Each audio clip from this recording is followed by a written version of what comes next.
Well, I'm really glad and thrilled to have you with us. It's an honor to talk to you. You've been quite an inspirational force in the world of nutrition, of which both of us have been aware of your work. Tucker Goodrich has known about your work longer than myself, but I've been fascinated by the insights, the little bit that I've learned so far. Tucker, would you provide a little background for yourself? Me? Yeah. Oh, I studied mostly humanities and arts uh, for the first 10 years or so after I graduated from college. And just because of seeing how many things were being mismanaged in science and health, I decided to go back to graduate school and get a PhD in biology, physiology. And so I went right from literature and painting into physiology and got PhD at University of Oregon at 1972. And since then, I've been working on related themes between brain function.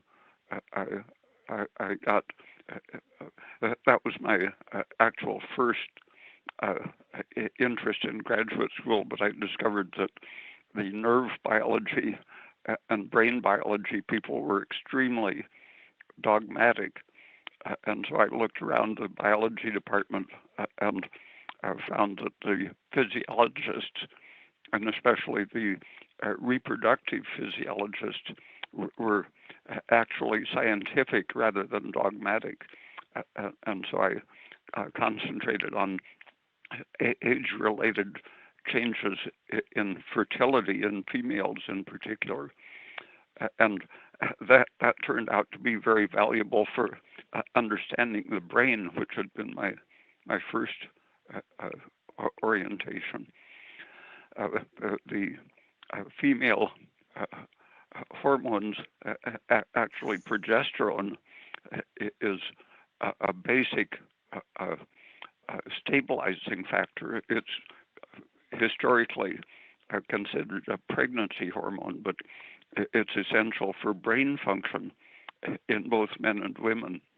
And the concentration in the brain of progesterone is about 10 times higher than in the blood. Uh, so that has been one of my main orientations the last almost 50 years is looking at the implications of progesterone deficiency. And along with that, stress induces estrogen, which again isn't the female hormone as it's been advertised now for about 70 years. It's actually a stress hormone. If a man is injured or has a heart attack or is very sick and old, his estrogen is going to be as high as a woman's or higher. So it's a stress and aging indicator or hormone, not definitely not a fertility hormone. It, in the 1930s, estrogen was already identified as a promoter of miscarriage or abortion and inflammation and cancer. Despite that, the estrogen industry by the early 1940s discovered that almost anything toxic turns out to have an estrogenic effect. And soot, for example, you can extract about 1,000 different estrogenic substances from soot. And so the industry found a very cheap, almost so cheap you could hardly identify a cost, substance which is estrogenic, and began selling it as the female fertility, pregnancy protecting hormone estrogen, convinced the FDA and other regulatory agencies that it was an appropriate treatment for pregnant women, aging women to prevent aging and so on. The first 200 ailments or more that estrogen was sold to treat all turned out to be fraudulent. But they made many billions of dollars in the process. So they changed medical schools, medical journals, the whole national consciousness to sell their fraudulent scheme or project. Well, it's good. It's good to hear that not much has changed in the last many decades. Yeah. Dr. Peat, how did you take this interest into the nutrition sphere? While I was still working in the humanities, I started a school in Mexico called Blake College in the early 1960s. And I started seeing, for example, students who would come after work just couldn't learn anything.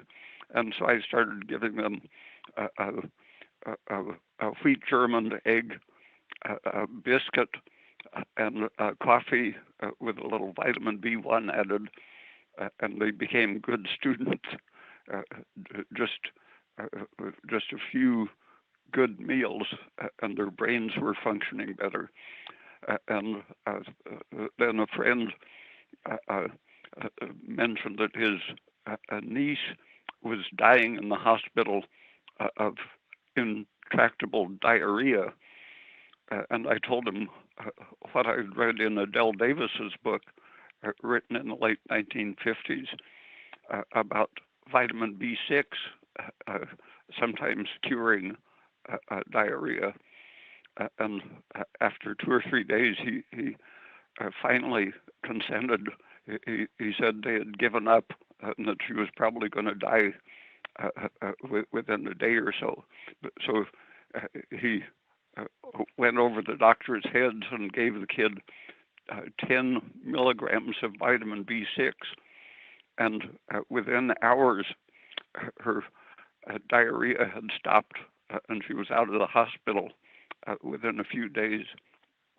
That was one of the deciding things that made me realize how powerful nutritional therapies could be.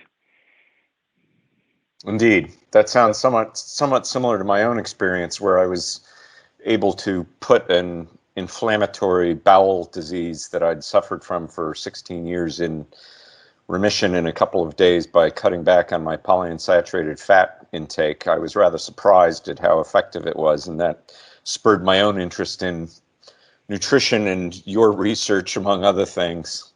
So thank you for all. Thank you, by the way, for all the papers that you've published in there, on the blog posts that you've done over the years. I've started reading them probably more than 10 years ago, and I find that every time, as I continue to learn, I go back and I reread them and appreciate how much you had said that I wasn't able to understand the first times because I didn't have the background to comprehend the points that you were making. So you've become, I don't want to say notorious, but rather famous in nutrition circles for having a somewhat unconventional view of what a healthy human diet looks like. How would you describe, for somebody who's new to your work, how would you describe, succinctly your views on what human nutrition should be optimally? I started out in Mexico looking at the reason for malnutrition, and poverty was a major thing. And so I started thinking about the cost of foods and what was most easily available, and started looking around the health of populations around the world and what they were eating and what was economically available to correct their problems. And I saw that refined grains, for example, seemed to be a major problem when the traditional Mexican diet of tortillas and vegetables and small amounts of crustaceans, when that diet was replaced by the Spanish refined cereal-based diet and meats, for example, the nutritional deficiency diseases started showing up. So I looked at what the traditional diets were doing, and the lime processing using either calcium hydroxide or sodium hydroxide from ashes to soak the corn kernels in to pre-cook them in this strong alkali solution. It changes the chemistry. For example, decreases the tryptophan, turns it into niacin, and makes the starch and toxic proteins digestible and harmless. So simply their traditional process of the way they cooked their corn turned it from a toxin to an actually beneficial food rich in calcium and niacin and other essential nutrients, rather than in the southern U.S. Where they imported corn from Mexico but didn't widely use the alkali process. Hominy is the safe form of corn cooked in lime. But when they didn't make their corn into hominy, they got pellagra. Yes. Terrible. A very nasty disease of niacin deficiency. Niacin is vitamin B6, if I remember correctly. Yeah, with an excess of leucine, one of the excess amino acids in corn. Right. Yes, interesting. How did you? Okay, so that makes sense. I mean, that's a pretty, I hate to say it, it seems that when you go to a vet, the first thing they ask you about your pet is, what is your pet eating? And when you go to a doctor, they don't generally ask that question. A biological approach. If you have nutritional deficiencies, let's figure out what's causing them. So I used to suggest that people would do better going to their vet rather than their doctor. Yes, exactly. So you make a couple of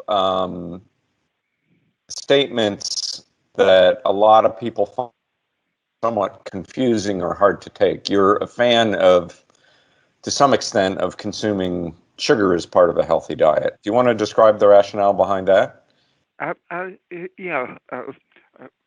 Many years ago, I was hearing dietitians talk about the glycemic index of foods, and right in their own tables, they showed that starches had a higher glycemic index than sucrose.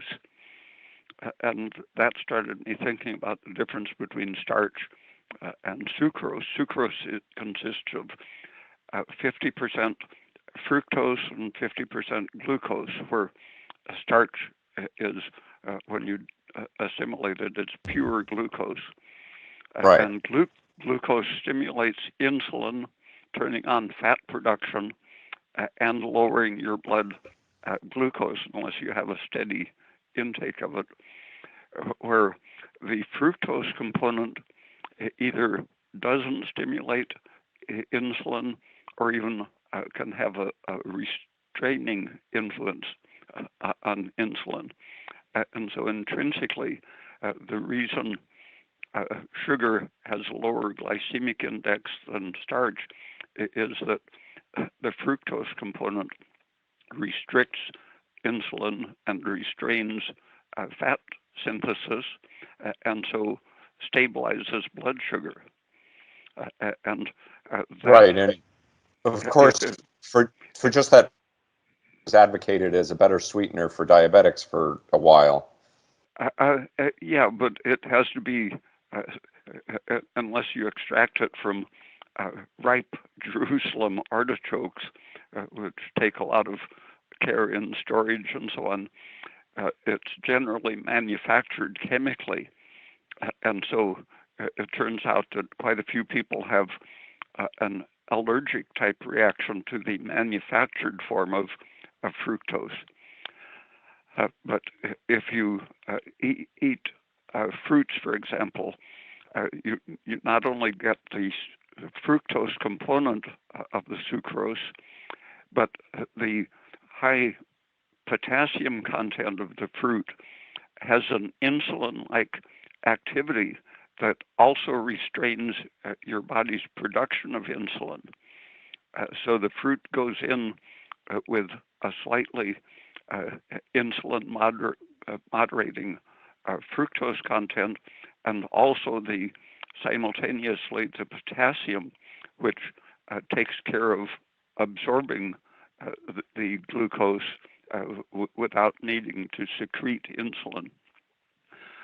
And so it has these surprising ways of bypassing the insulin problem or what's related to diabetes. And I ran across two 19th century doctors, one in Paris and one in following up in England, who the one in Paris was the first to observe that a high sugar diet cured his terminal diabetic patients, originally diabetes, because you couldn't assimilate glucose. You turned your protein of your tissues into glucose to survive. And so the diabetic wasted away, lost their muscles, and finally died in essentially a starvation condition. The doctor in France gave his terminal diabetic patients who were wasting away the amount of sugar they craved, and found that they stopped wasting away and very quickly started building muscle when they were eating a regular diet, milk, beef, fruits and vegetables, and so on, but along with a sugar supplement. So the doctor in England did exactly the same thing and described the course of people who were dying, wasting away, putting out tremendous amounts of sugar in their urine, even though they weren't eating any. They were restricted because they called diabetes the sugar disease. So they were torturing their patients by not letting them have any of the sugar that they craved. But he decided not to torture his patients and let them add as much sugar as they wanted to their diet. Suddenly they stopped putting glucose into their urine and stopped losing muscle and recovered very quickly. And so it sounds like this was because the sugar intake was sparing the liver the necessity of using glucose to produce the glucose that their bodies needed. Yeah, it turns off the cortisol, which breaks down your tissue protein to make sugar out of it, or the sugar equivalent. And same thing happens in cancer. The myth has developed that sugar feeds cancer, it's true in a sense, but the cancer sends out signals such as ammonia to the body that it needs sugar if you don't have sugar in your diet.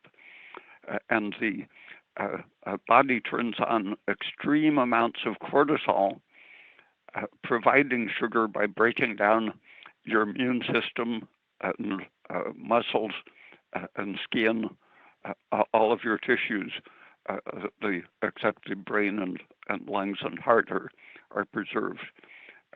But the cancer causes cachexia, or the wasting disease, as the main killer. And if you simply give the body a large amount of glucose or sugar of any sort, that will reduce the production of cortisol and stop the destruction of the body tissue, or at least slow it. So diabetes and cancer have that in common, that they involve the stress, high cortisol induced loss of active body tissue to provide the glucose, which is essential for the brain to survive. Are both diabetes and cancer driven a lot by the overconsumption of the PUFAs? Exactly. The PUFA, the number of unsaturated groups in the molecule, the more highly polyunsaturated the fat is, the more double bonds there are in the molecule. And exactly in proportion to the number of double bonds, the interference with thyroid function increases. So the enzymes that release thyroid from the gland are inhibited by the highly unsaturated fatty acids. The proteins that carry thyroid hormone in the blood, the thyroid is displaced competitively by the highly unsaturated fatty acids, exactly in proportion to the number of double bonds. And the cells, tissue cells, ability to respond to the thyroid hormone that they do receive is blocked in proportion to the number of double bonds. So it's every known step of thyroid activity which is needed to produce oxidative energy, and it's that exactly which fails in diabetes and cancer.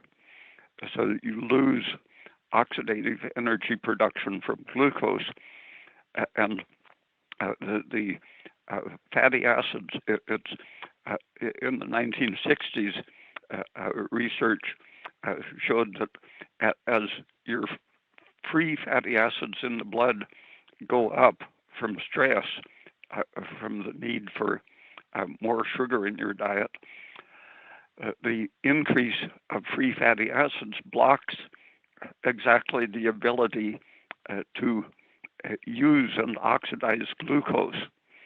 Apparently, the basic survival function of that, which is called the Randall cycle, the biological function is probably to stop the use of glucose in your massive skeletal muscles and dispensable tissues,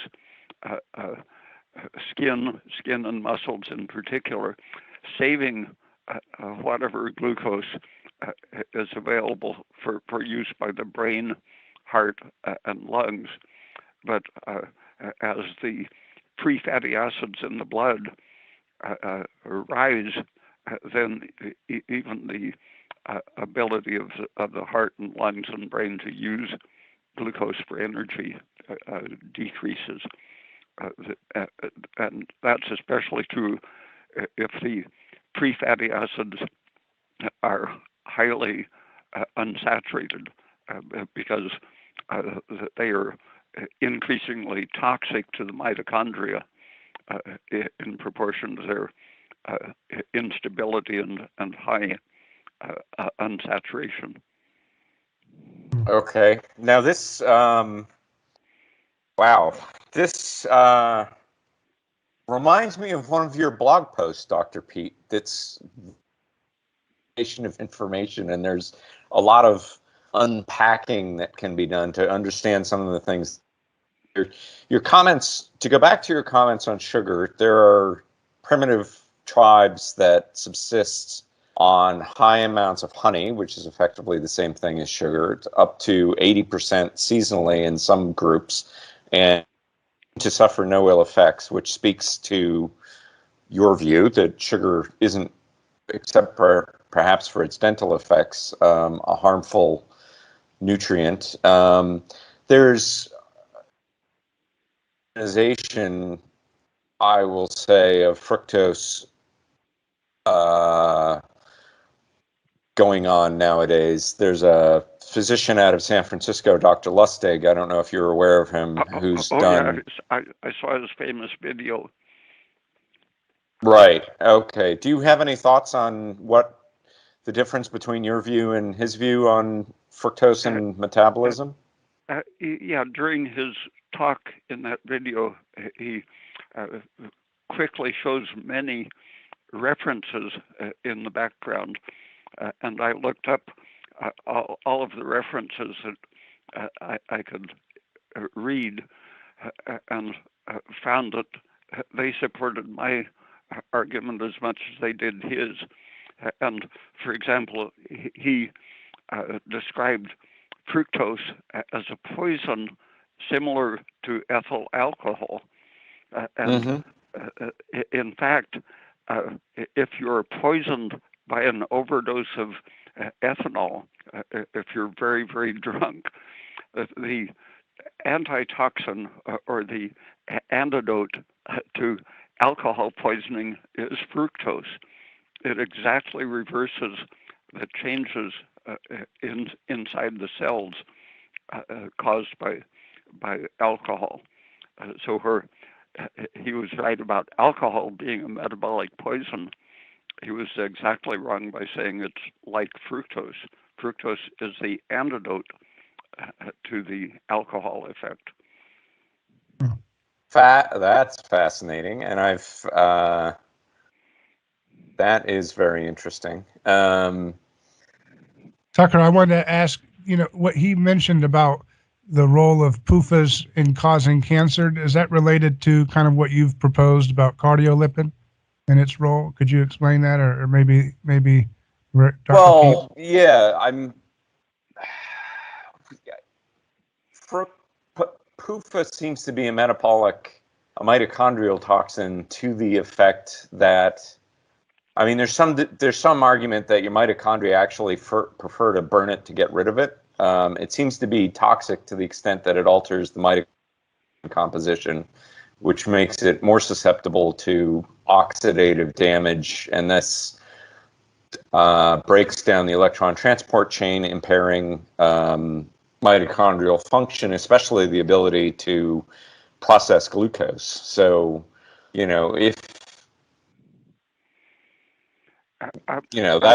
that's basically the mechanism that I've seen that describes what Dr. Peat is talking about. Yeah, it used to be 40 or 50 years ago, there was the absolute dogma that diabetes was a genetic disease, almost 100% caused by genes. And the new immigrants after the formation of Israel, Israel had an extremely high incidence of diabetes, somewhat higher than the European countries the immigrants had come from. And the dogma persisted that they simply had the genes for being diabetic. But then immigrants to Israel from the African countries, these people were very genetically different and had no diabetes at all when they moved into the new country, but they soon took up the European diet that the diabetics were eating, and their children all had the European high incidence of diabetes, totally disproving the genetic causation, and the polyunsaturated fats were high in the European diet and had been very low in the African immigrants until they moved. So do you see any promising treatments people are proposing for diabetes and cancer, or is that a complicated? Yeah, the same as the two 19th century doctors. It's all a matter of revising your thinking, realizing that the unsaturated fats are the cause, and getting rid of them in the diet as far as possible, and then returning to a more traditional diet of carbohydrates and moderate amounts of protein from a variety of sources. Right, and that's, sorry, go ahead, David. I was just saying, let food be thy medicine is your approach for these diseases, right? Yeah, and the minerals are extremely important in a less refined diet. There was a lot of magnesium and calcium. Vegetable greens, if they're cooked, provide both lots of magnesium and calcium. And the cows and goats that live primarily on leafy greens process their rumen ferments and predigests the greens, which are high in PUFA, but they the bacteria in their rumen destroys about 97% of the PUFA, so you get the very rich calcium and magnesium content in their milk, and to some extent in the meat, but not nearly as much as in the milk, along with a radical decrease of the PUFA content, and simply getting a very generous amount of these minerals, calcium and magnesium, is therapeutic not only to diabetes, but to a lot of other conditions. There's a somewhat mysterious brain disease that was first seen in Guam, but in several other regions, that resembles Lou Gehrig's disease, or amyotrophic lateral sclerosis, and Alzheimer's disease and Parkinson's disease. It includes a combination of all of those symptoms. And they have considered various theories about poisons from bacteria and so on, and from eating a flying fox that had lived on foods containing those bacteria. And it turns out that what those regions have in common, not the toxins, but they are all regions very low in calcium and or magnesium.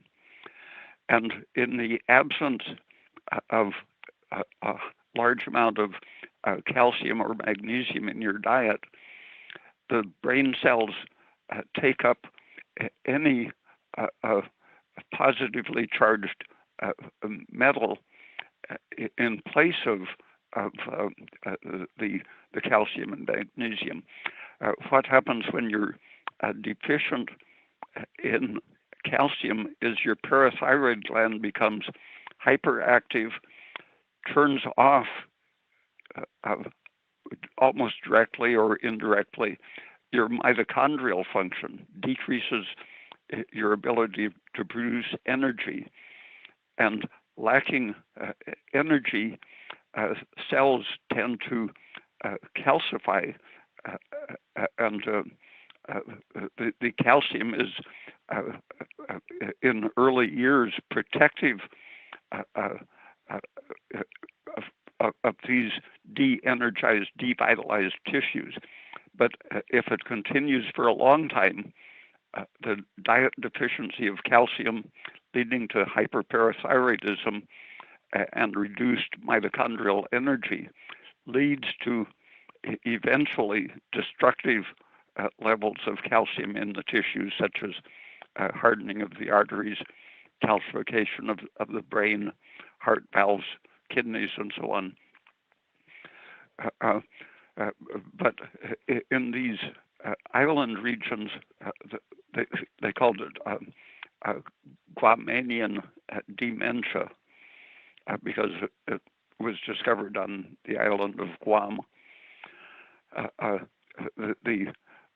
In the absence of the calcium to such an extent that your parathyroid hormone becomes very high, de-energizing your cells. If your environment has a normal amount of iron, lead, and any of the heavy metals, they will load up to a toxic extent with the heavy metals. And then the heavy metals interact to catalyze the oxidative breakdown of the PUFA, which are concentrated in the brain. So a calcium deficiency, if you're extremely deficient, you won't even deposit the usual amount of calcium. It'll be replaced by iron deposits or lead or whatever other metal is excessive. Right.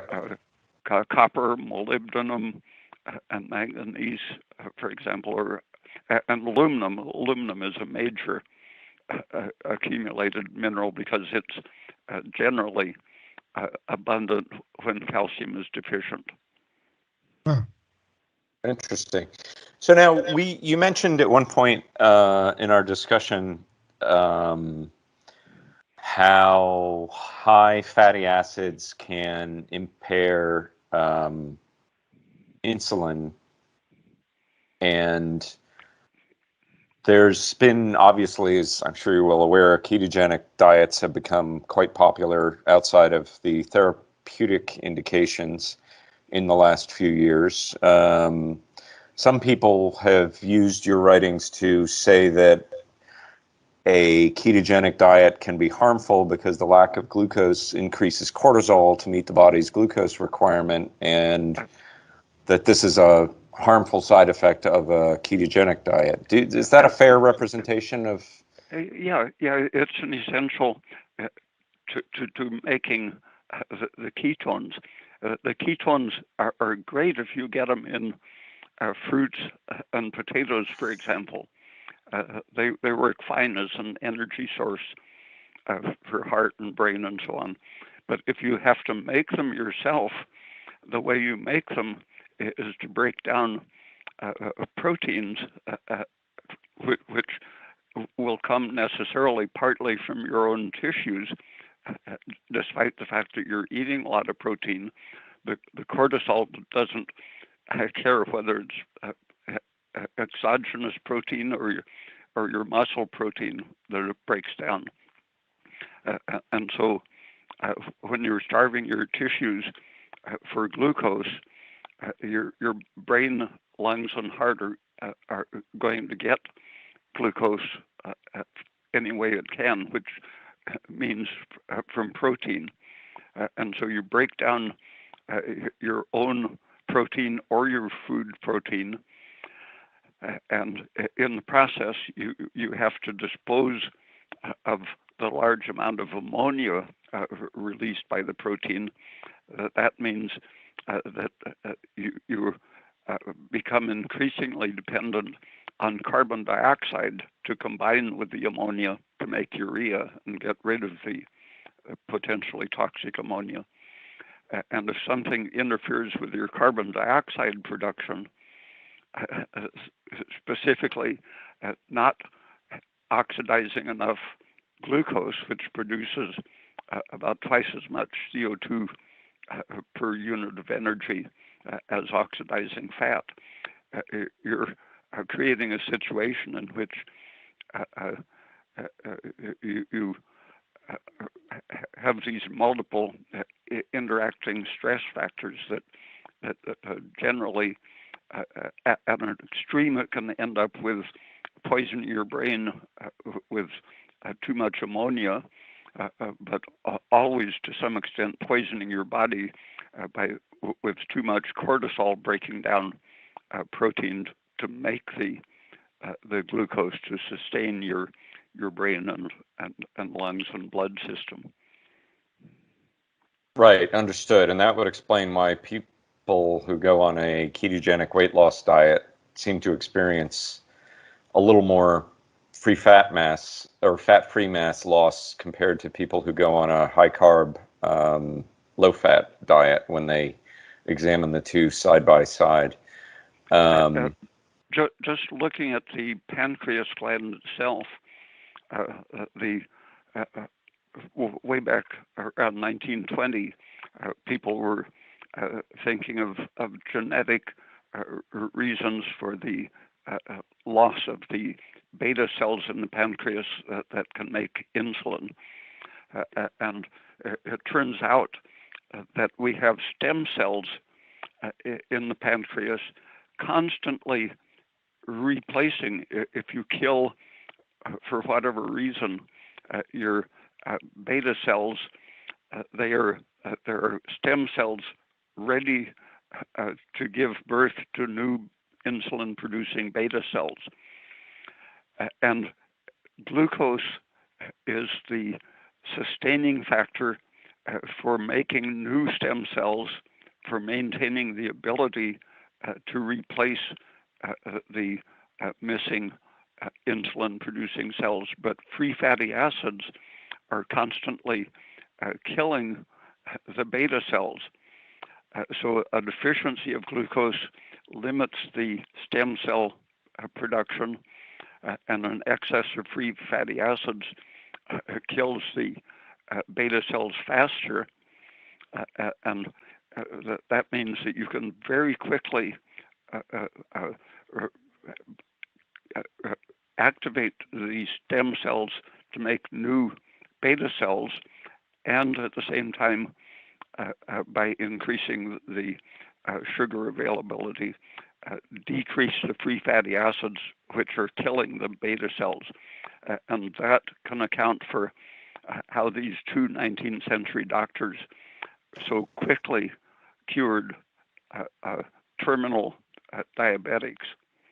The pancreas is perfectly willing to repair itself and become non-diabetic if you just stop killing it with PUFA. So what about people who do the lower carb diet, but they're eating 40 to 50 carbs, 50 grams of carbs a day? Would that not be enough? That would not be enough? Far from it, I think. It's somewhat well more than 100 grams per day. The healthy amount seems to be up above 200 grams of carbohydrate per day. The therapeutic amount that the French and English doctors used was somewhat a little over half a pound of sugar per day added to a standard diet. So what about folks that say they seem to gain weight whenever they're eating that kind of level of sugar, 200 grams of sugar a day? It's just about the right sugars, eating the fruits? Well, they probably weren't terminal diabetics. The patients of these 19th century doctors stopped needing the sugar supplement in just 2 or 3 weeks. But if someone isn't diabetic and they add that amount of sugar, it's all unnecessary excess calories. in the case of the diabetics, they were powerfully deficient in calories. And so when they added half a pound of sugar, they were simply making them calorie neutral. And it shifted them to an anabolic metabolism that made the calories more efficient for rebuilding muscle. But a person who isn't in that dying state from advanced diabetes always has to attend to keeping their calorie intake within their metabolic consumption. Animal experiments show that shifting to a fruit or sugar-based sucrose-added diet increases, in various studies, increases the metabolic rate by around 20%, so they can keep their metabolism in a calorie balanced condition, even by adding a moderate amount of sugar. But gaining fat weight means definitely that you're out of balance, taking in too many calories. So if a person who's normal in terms of not having any specific diseases but overweight, you would recommend still including lots of fruits, and I believe you're big on dairy, ice cream. Even could people? Yeah, the calcium and vitamin D are probably the most powerful weight loss nutrients there are, because both of them suppress the inflammatory system and the parathyroid hormone. And the parathyroid hormone suppresses mitochondrial oxidation and creates a vicious circle of stress. And the most powerful way to stop that exaggerated parathyroid hormone is to get a lot of calcium, magnesium, and vitamin D in your diet. And that, again, drastically increases your ability to burn calories, produce heat, and not get fat. A low-fat milk diet with adequate vitamin D is a very efficient weight loss diet, as well as therapeutic in a variety of other conditions. In fact, probably all of the really dangerous diseases are helped by a diet high in vitamin D, calcium, and magnesium. Interesting. Yeah. So you've talked about the vitamin D factor. Would that best source of that be getting a lot of sunlight exposure? Yeah. In a moderate latitude. In Florida, the sun is always within a reasonable intensity, high in the sky during the middle of the day. In the northern states, except in the late spring, summer, and early fall, even the midday sun is so low in the sky, you're not going to get enough sun. Only in the middle of the day in the summer, late spring and early fall in the northern states, sunbathing is curative. It takes 30 minutes to an hour of good sun exposure on the majority of your skin to keep your vitamin D level at least the middle of the range that they call normal. It should be something like 50 or 60 nanograms per milliliter to keep your parathyroid hormone under control. And is that morning sun the best sun? In Florida, it's probably the best. You can get very sunburned if you spend too much time in the middle Yeah. of the day. So you have good ultraviolet activity when you're in a low latitude. Yeah. And the higher altitude, the sun is more intense. But Dr. Peat, have you looked into the relationship between, it's not something I've seen in your writing, have you looked into the relationship between omega-6 PUFA intake and sunburn and skin cancer? Oh yeah, there was a rabbit experiment that they shaved the rabbits and fed one group a PUFA-rich diet, the other one a PUFA-deficient diet, and the ones on a PUFA-deficient diet didn't have sun damage, and they happened to be studying the wrinkling effect. The ones eating a lot of PUFA had so much sun damage, their skin got fragile and wrinkled. And the same thing that causes wrinkling, it's the same process that leads to chronic inflammation and cancer. Right, and additionally, I would expect the fibrosis that we see in a lot of these chronic diseases. The tendency to swelling up, burn symptoms, and eventually fibrosis, and even calcium deposits in extremely damaged skin. It's very common for precancerous and cancerous inflamed cells to show crystals of calcium forming. Interesting, due to the body's inability to properly process calcium, I presume. Yeah.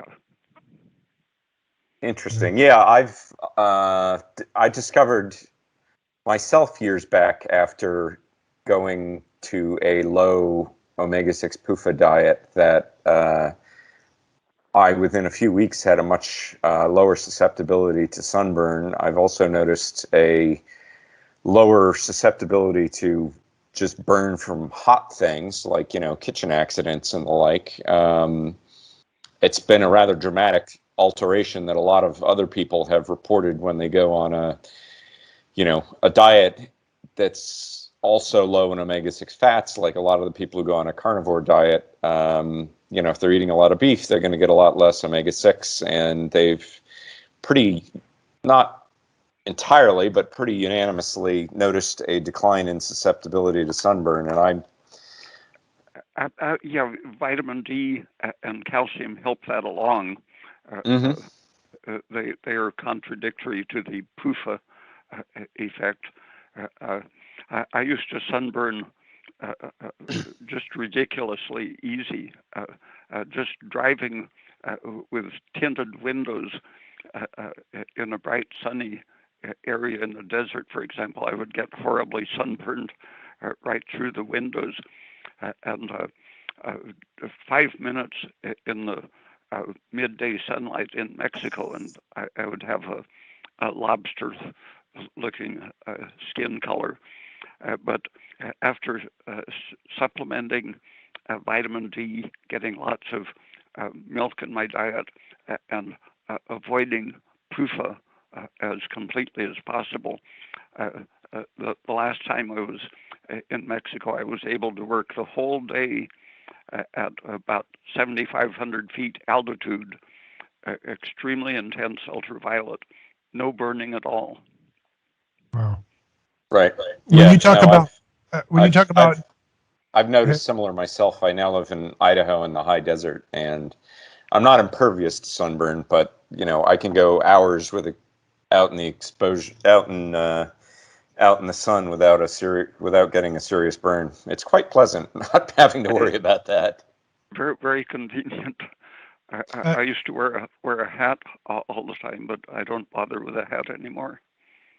You talk about milk consumption. A lot of people are concerned about drinking store-bought pasteurized milk. They feel like there's all kinds of stuff in there that ruins the quality of the uh, product that you would get in raw milk. Do you have any thoughts on that? The pasteurizing does slightly lower the vitamin content and so on. So it's still just about the best food available, even when it's not well treated.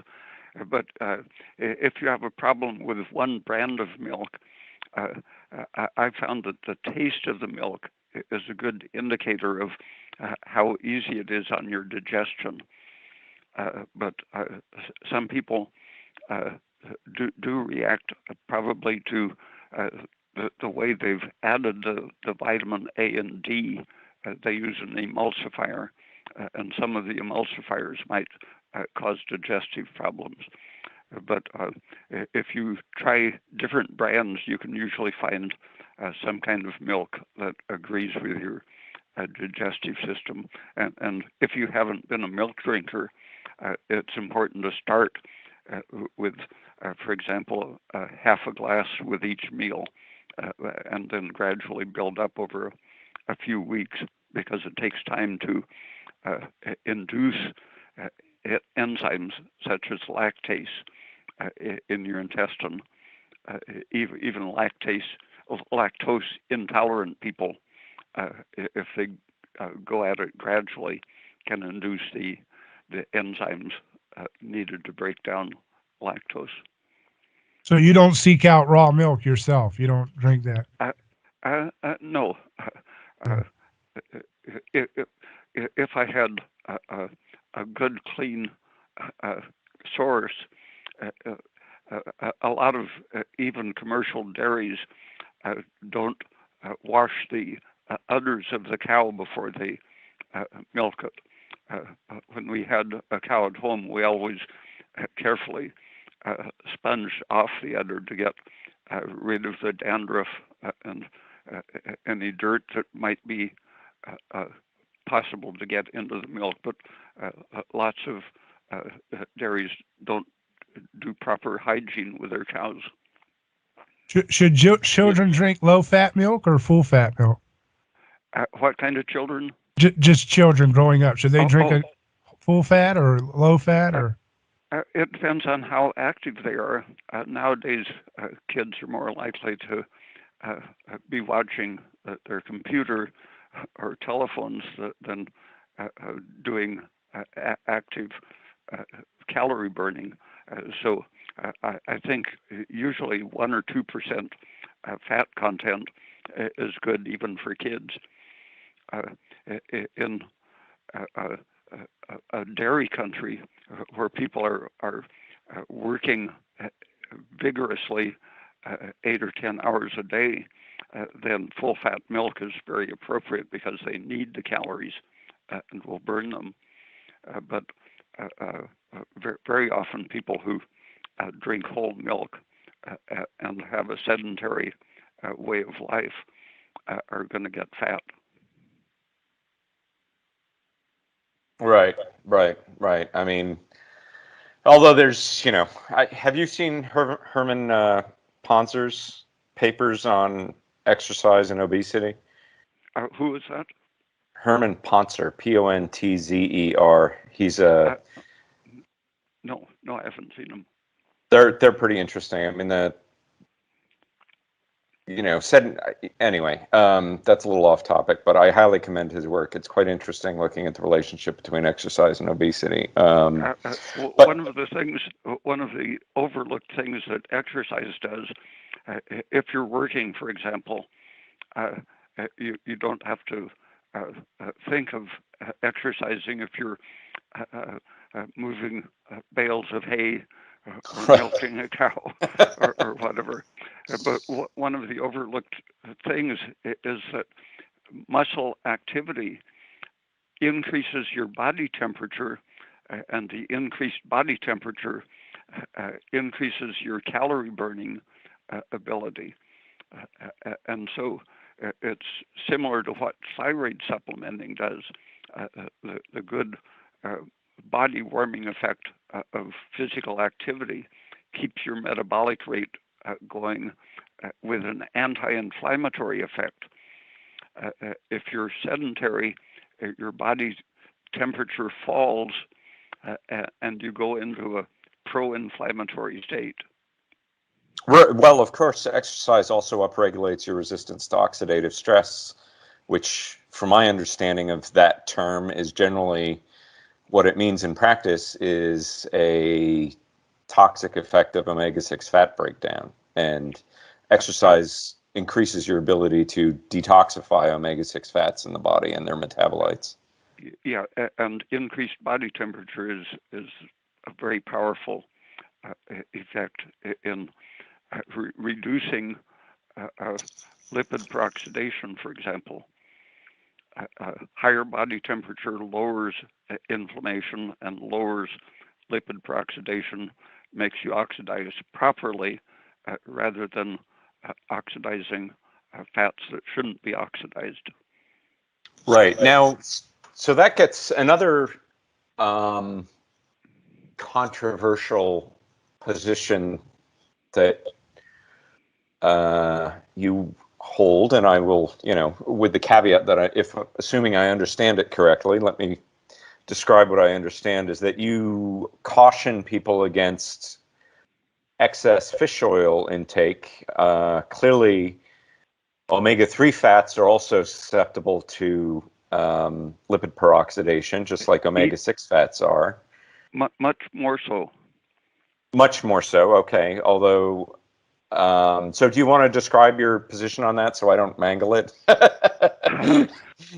It's the number of double bonds, and the fish oil is extremely rich in 5 and 6 double bonds, or the seed oil N-3, N-6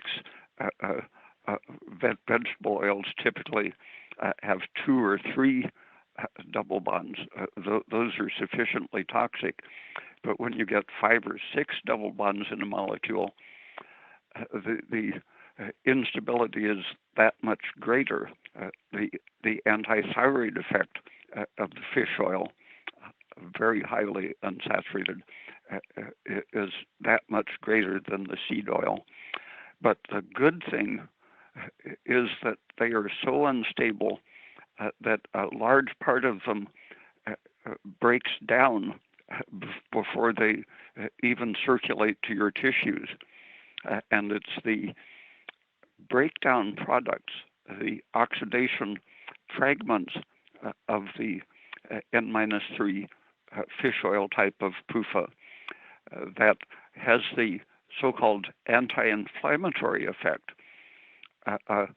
It's toxic to your immune system to the extent that for the first few months you can see a definite anti-inflammatory effect by interfering with things such as prostaglandin synthesis and some of the inflammatory cytokines and breaking down thymus cells that could be involved in inflammation.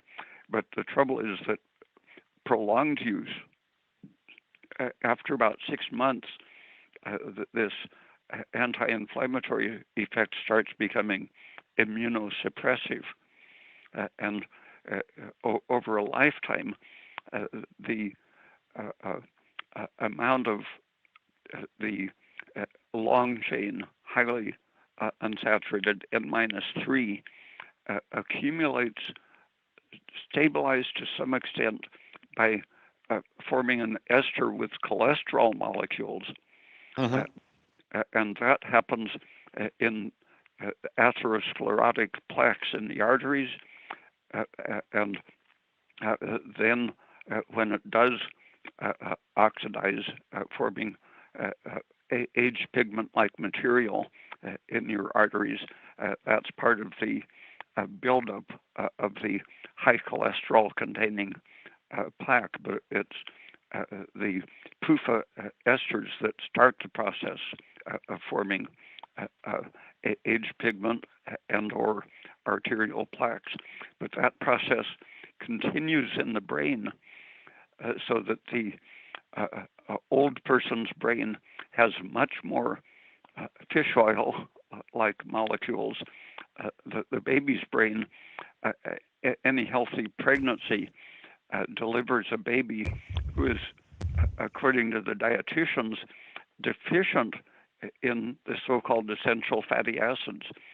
Their body is burning calories at 2 or 3 times the rate of an older individual, and their brain is learning at several times higher rate than an adult. Right. In the teens, the metabolic rate slows drastically in proportion to how much unsaturated fat is in your diet, turning down your metabolic rate. But with aging, these anti-metabolic fish oil like N-3 fats build up steadily in the brain. People are talking about them as being necessary because they find so much of them in the brain. But in a late development fetus, just before delivery and right after delivery, healthy babies are extremely deficient in all of the PUFA, and the brain function corresponds negatively to the amount of PUFA esters of cholesterol in the brain. So the actual available cholesterol decreases in the aging and dementing brain. The cholesterol which is needed to make progesterone in the brain, for example, is bound up to the PUFA molecules, which accumulate. The demented brain has more total cholesterol, but it's inactivated by being stuck to the highly unsaturated molecules that have accumulated from the diet. From what I understand, babies are more naturally going in and out of ketosis. Is that a healthy version because they're getting the ketones from the mother's milk, or? Yeah, the mother's milk is. So because they're not producing those ketones in their own body, it's a healthy type of ketosis for them to have. Well, I don't think they should go into ketosis if the mother is producing sugar-rich milk. Mm-hmm. The baby has such a high metabolic rate, they very quickly use up their sugar and need to be fed again. Mm. Right. So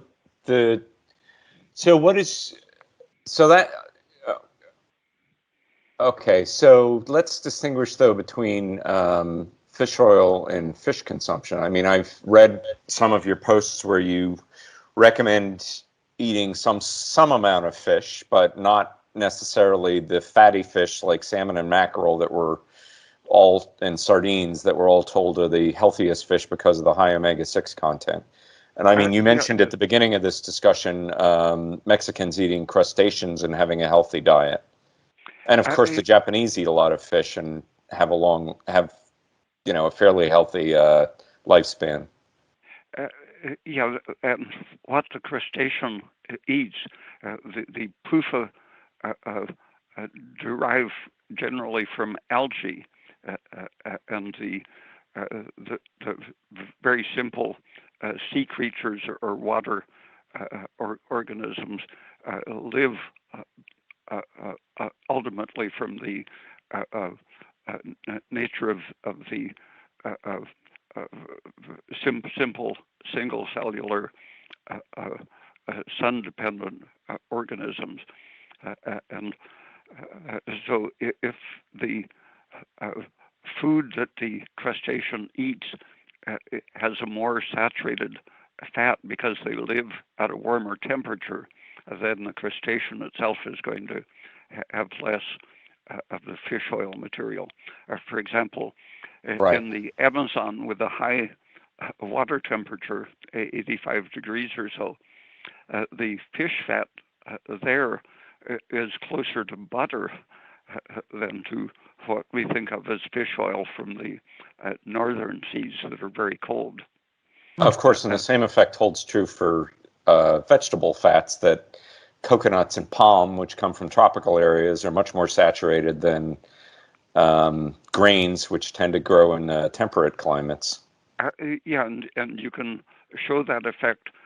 Someone put sweaters on pigs, for example, and showed that their fat was more saturated.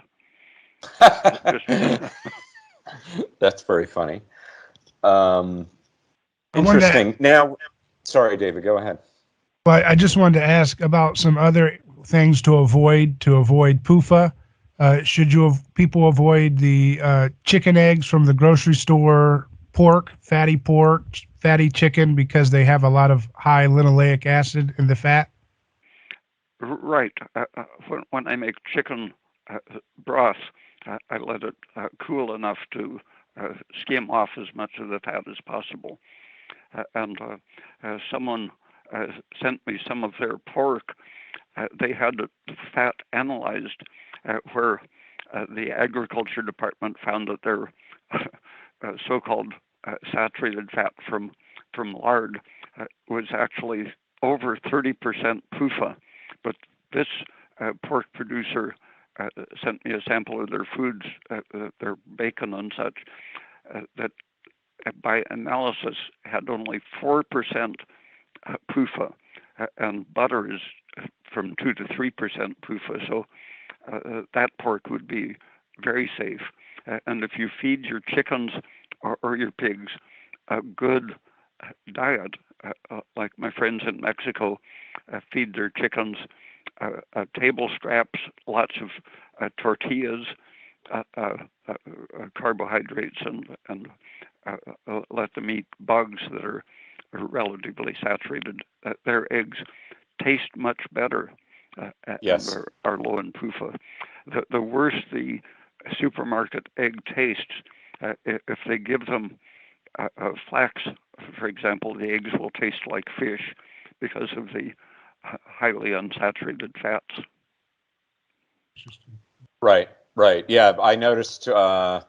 I traveled down to Ecuador many years ago, and the first thing that I ate when I got there was a plate of scrambled eggs, and I was absolutely blown away by how much better they tasted than American eggs. And they, the yolks were dark orange, and it just, I've never forgotten how much tastier those eggs were. I've been trying to recapture that experience here in America, and it's not very easy, even with pastured eggs, because they do feed them a lot of grain as a base diet. Yeah. If you keep them close to the house so they eat the food you are throwing away, they're getting almost a good diet. Right. Now, something else that you just mentioned, how babies seem to be born in a state that a medical doctor would describe as almost essential fatty acid deficient. Mm-hmm. There's a fascinating paper that I came across. Of course, as I'm sure you're aware, that one of the quote-unquote signs of essential fatty acid deficiency is the presence of meat acid, which is an omega-9 fatty acid made by the body in the absence of omega-6 and omega-3 fatty acids. And this paper looked at the cartilage of a variety of different species and noticed that every single animal that they looked at when it was born had a high amount of meat acid in the cartilage, indicating that it was essentially that it was deficient, but also the fact that every single one of them was born in that state indicates that that may be the state that we ought to be in. What do you think of that point of view? Absolutely right. There's a guy in Australia, I think his name was Cleland, found a way to get a practical amount to make supplements of an omega -9 equivalent of a prostaglandin.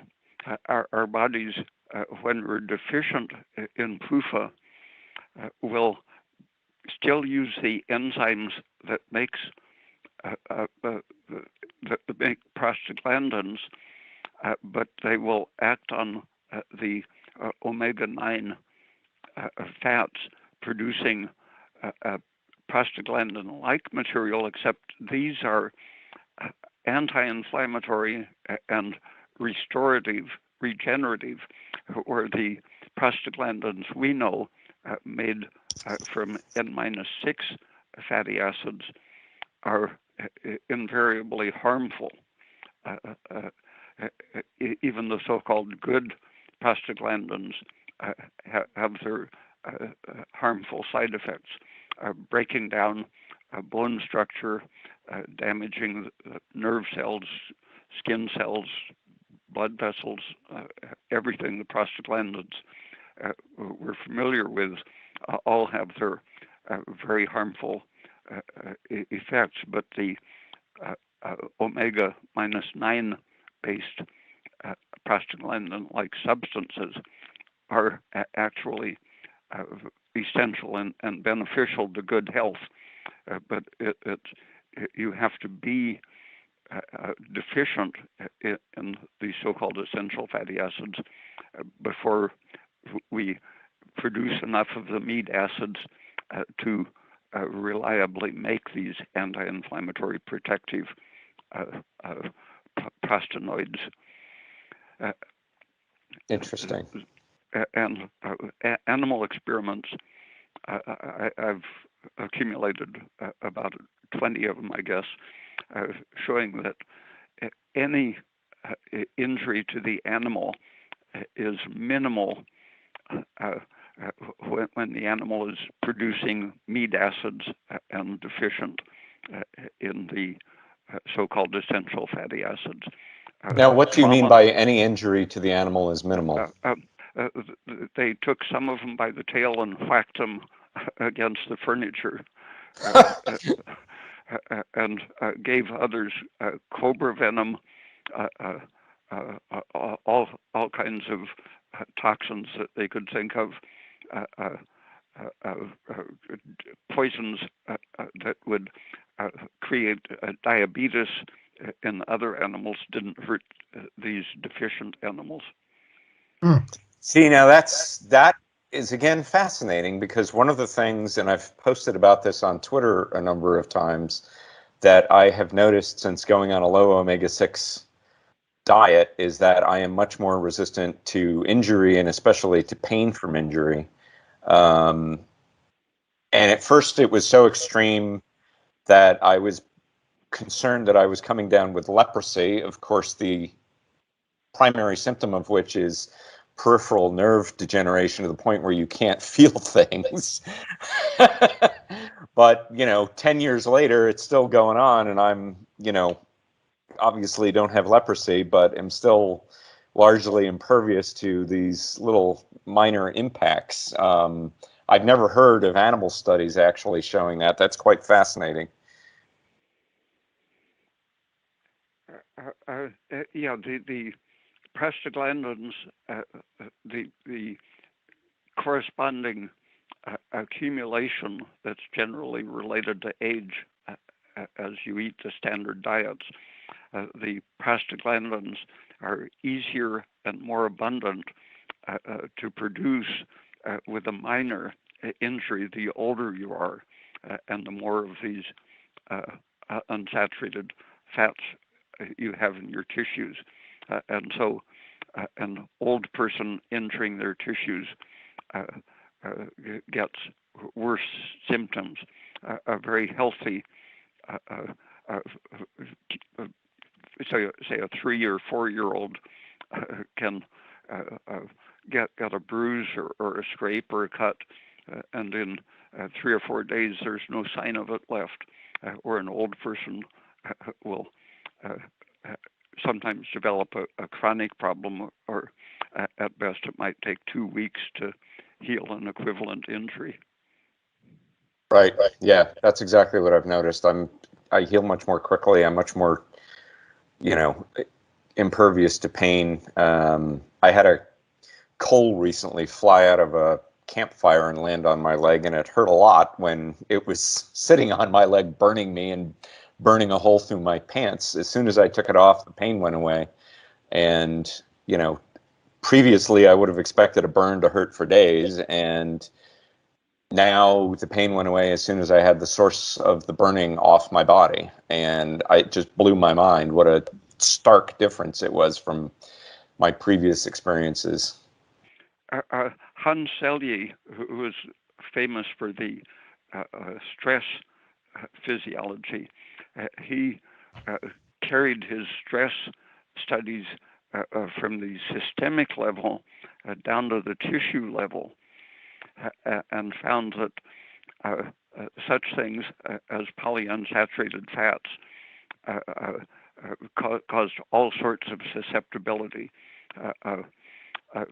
Canola oil, he found that it was the PUFA content of the original rapeseed oil, rather than the erucic acid that was eliminated to make canola. He found that just the linoleic acid content of the natural rapeseed oil was enough to spontaneously cause necrotic areas to form in the heart, spontaneous heart degeneration. But he found that on the same amount of rapeseed oil, if he added cocoa butter with a very high stearic acid content, their heart was protected by displacing the harmful so-called essential fatty acids.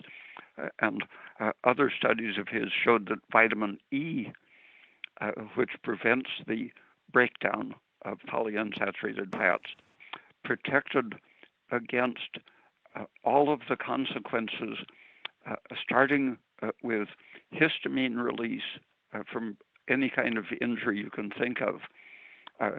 In some experiments, you would pull tufts of an animal's hair out. That was enough to activate histamine and other stress signals that would then be amplified by prostaglandins from their PUFA in the tissues, leading to calcification defensively, and in the absence of vitamin E, the PUFA prostaglandin histamine interactions would cause iron deposition and a scleroderma-like condition. He showed that an iron excess and vitamin E deficiency activating the PUFA oxidation created rats that were like an armadillo. You could tap them with a pencil and it sounded like they had a shell. Their skin was so calcified. Well, okay, that doesn't sound great. That certainly doesn't sound great. That is very interesting. Have you heard of the term thyroptosis?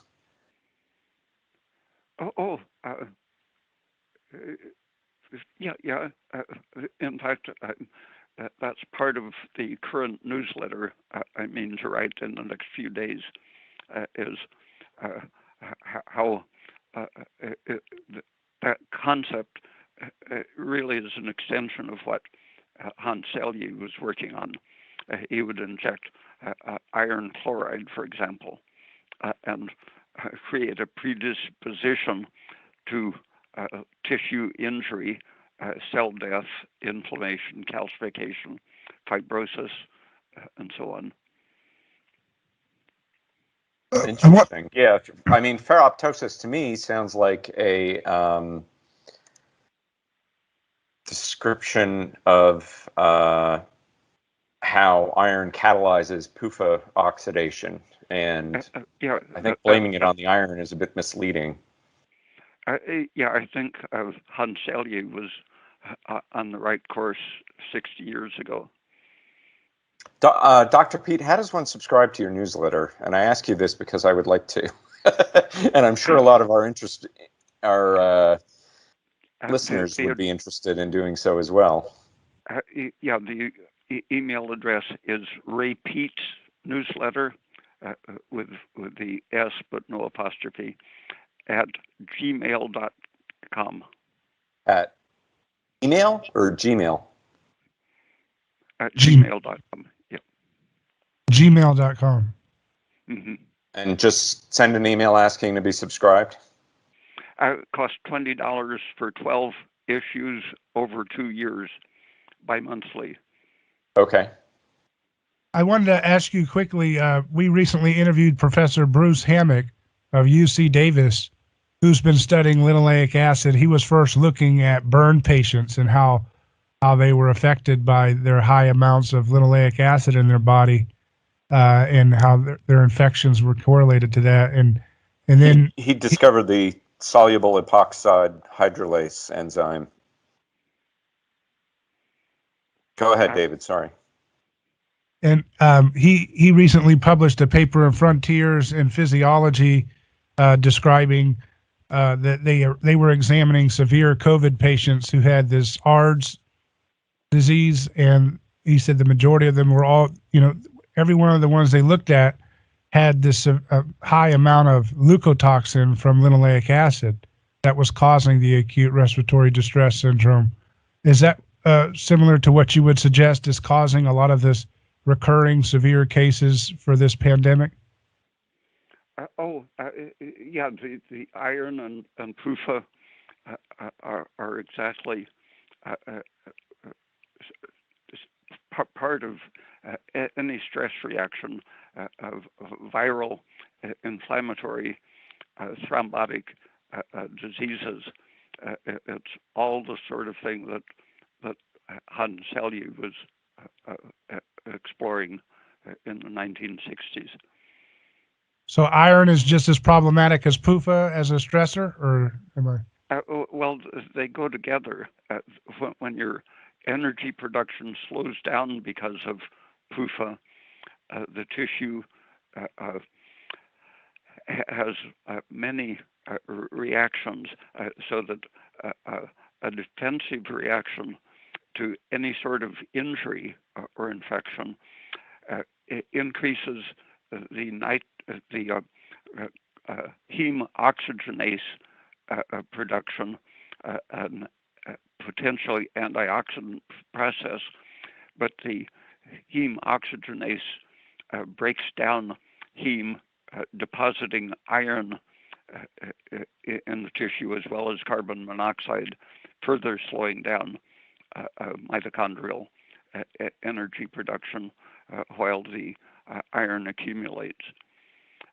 And so the more iron that's available, the lower the energy production in reaction to injury or infection, the worse the outcome is going to be.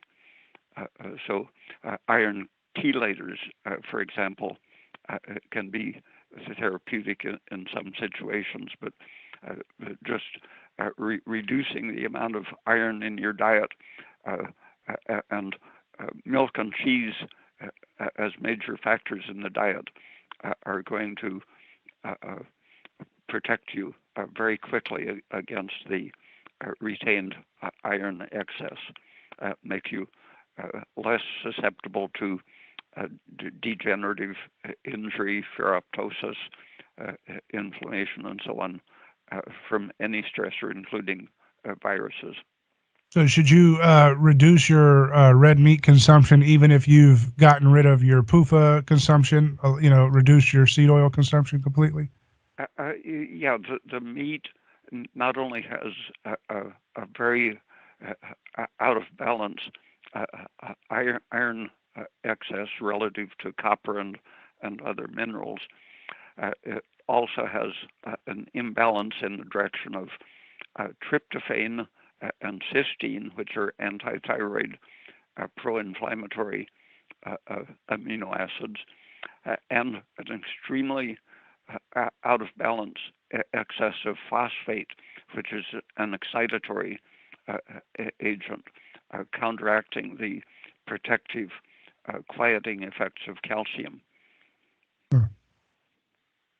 Some have suggested that that these high amounts of PUFA consumption are creating and are inducing a state of torpor in humans, and that's why there's a constant low energy state and a desire, to overeat and be lethargic and to almost get ready for hibernation almost. The temperature is lowered. Animals that are going to hibernate load up on seeds, for example, in the late summer and early fall. They tremendously increase their PUFA content and shift. That brings up serotonin activity, which helps to lower the body temperature. Interesting. So you do believe that the high PUFA consumption probably is inducing a kind of torpid state for people, humans? The experimenters have deprived them of PUFA, and they didn't go into torpor or hibernation. Animal models. Yeah. Interesting. So that's interesting to consider that as what's going on here then. Well, there's also a human experiment. I mean, an N=1, where a woman who was on a low omega-6 diet started eating omega-6, and her metabolic rate went down pretty promptly. That was done with. About 50 years ago, someone did a very illuminating rat experiment. They divided, I think it was 15 different diet compositions with either high and low PUFA content and either high or low saturated fat content and intermediate diets to all of those. And at the end of a long period, most of their life, they analyzed their body composition and found that the highest body fat corresponded to the proportion of PUFA in the diet, not the quantity, and was lowest in the diets with the proportion of saturated fats, not the quantity. So that the high saturated fat diets produced leaner animals ultimately than a low PUFA diet. It was the proportion, not the quantity. So that's sorry, go ahead. That illustrates the slowing of the metabolic rate. So that's the PS ratio, the polyunsaturated to saturated ratio that Ansel Keys suggested having a high PS ratio would protect you from heart disease. And when that was tested experimentally in humans in the Lyon Diet Heart Study, they found a massive decrease in subsequent cardiovascular events in the people with the low PS ratio. It sounds like that may be a more fundamental indicator of health than just the effects on obesity. The saturation index, the opposite of the PS ratio, high saturated proportion, corresponds to species that are naturally longer lived. They are naturally more saturated. And the cancer-prone individuals are low saturation index. They are more highly polyunsaturated if they're likely to get cancer. Interesting. A researcher named Brad Marshall went and researched the USDA data for food consumption, caloric consumption for Americans in 1938. He looked at different groups, and he found that the average caloric intake for a unit for a human was like over 4,000 calories a day in 1938, and everybody was, relatively thin, and they weren't eating the PUFA like we are today. Do you believe that they were eating higher amounts of calories on average in those days than we are today? Yeah. Even in the 1930s, Broda Barnes, studying different populations, found that there was a fairly significant part of the population that was hypothyroid, but that proportion has drastically increased during the time that we've been promoting unsaturated seed oils as a major so-called essential fatty acid source. And when you look at the amount of grains in the diet and things that are sources of unsaturated fats versus fruits, for example, that help us make the saturated fats, the obesity of the population corresponds to these starches and PUFA in the diet, not the sugar. Interesting. Even table sugar? So sorry, go ahead. I was just saying, even table sugar doesn't have a connection? The same thing that the diabetes doctors 150 years ago found. The even table sugar supports our metabolic calorie burning better than a grain-based starchy diet. Interesting. So, Dr. Peat, what's the takeaway for people? What would you, of the things we've discussed and of obviously the larger body of work that you've put together, what would you say are the most important alterations one ought to make in one's diet to achieve a more optimal health? More fruit and milk would be the key simple things, and sunlight, and definitely avoiding all of the added PUFA. Everything you buy in the supermarket is somehow distorted. They're even trying to put PUFA into milk by feeding chemical mixtures to cows that prevent the protective saturation that the rumen does. What about olive oil? You hear a lot of people wanting olive oil as a healthy thing. If it's actually good tasting, first pressing olive oil. The one you don't want is what they call light olive oil.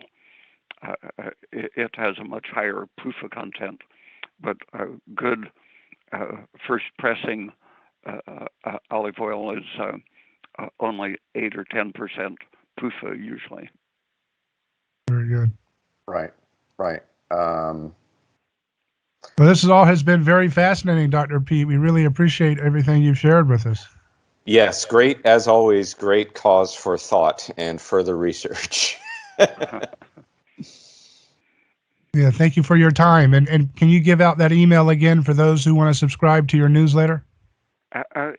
Ray Peat's newsletter at gmail.com, $28 for 12 issues over 2 years. Okay, and just to be perfectly clear, that's because I've already tried to send an email to it and mistyped the email address and got a correction sent back to me. It's RAYPEATS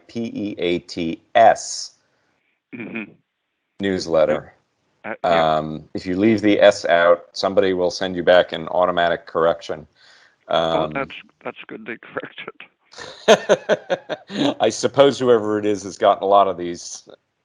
But at any rate, thank you, Dr. Peat. This has been very educational. I've got screenfuls of open references from our conversation, and it's going to take a little while to process all of this stuff.